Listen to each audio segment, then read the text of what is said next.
కైలాస యాత్ర ఇక్కడ నుంచే ప్రారంభం. యమధర్మరాజు ఇంటికి ప్రవేశద్వారం. రాత్రి గడిపితే మృతి. కైలాస మానసరోవర యాత్ర ప్రారంభించే ముందు ప్రతి భక్తుడు యమ ద్వారం గుండా వెళ్ళాలి. ఈ ద్వారం రహస్య ద్వారం అని పిలువబడుతుంది. ఇది యమధర్మరాజు ఇంటికి ప్రవేశ ద్వారంగా కూడా పరిగణించబడుతుంది. 5 ఏళ్ల విరామం తర్వాత జూన్ 30 నుంచి కైలాస మానసరోవర యాత్ర ప్రారంభం కానుంది. ఈ నేపథ్యంలో ఈ యాత్ర గురించి కొన్ని ఆసక్తికరమైన సమాచారాన్ని తెలుసుకుందాం. మన దేశంలో పవిత్ర క్షేత్రాలు, దేవాలయాలు చాలా ఉన్నాయి. అవి పరిష్కారం కాని రహస్యాలతో నిండి ఉన్నాయి. ఈ ప్రదేశాల వెనుక ఉన్న రహస్యం ఏమిటో ఎవరూ సమాధానం చెప్పలేరు. కైలాస మానసరోవర యాత్ర ప్రాంతం మొత్తం కూడా ఇలాంటి అనేక మతపరమైన రహస్యాలతో నిండి ఉంది. కైలాస యాత్ర చేస్తున్న సమయంలో ఇలాంటి అనేక ప్రదేశాలను చూస్తారు. వీటి రహస్యాలను ఇప్పటివరకు ఎవరూ తెలుసుకోలేకపోయారు. మానసరోవర సరస్సు, అష్టపద, సప్తఋషి గుహలు, కైలాస మానసరోవర సమీపంలోని యమ ద్వారం ఆధ్యాత్మికంగా చాలా ప్రత్యేకమైనవిగా భావిస్తారు. అయితే వీటన్నింటికీ వాటి సొంత ప్రాముఖ్యత ఉంది.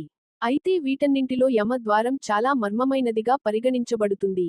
ఈ యమ ద్వారంలో ఎవరైనా రాత్రి గడిపినట్లయితే వారు చనిపోయే అవకాశం ఉందని చెబుతారు.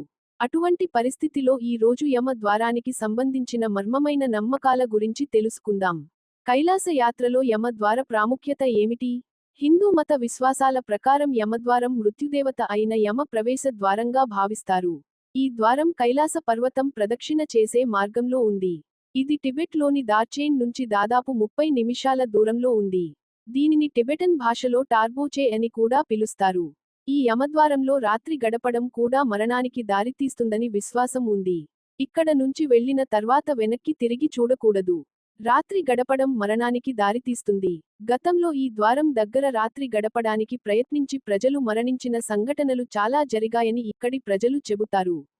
అయితే ఈ విషయంలో చాలా పరిశోధనలు చేసినప్పటికీ యమద్వారం వెనుక ఉన్న కారణం ఇక్కడ బస చేసిన తర్వాత ప్రజలు ఎందుకు చనిపోతారో తెలియలేదు. అందుకే ఇది మరింత రహస్యంగా పరిగణించబడుతుంది. యమద్వారం దాటడం ముఖ్యం.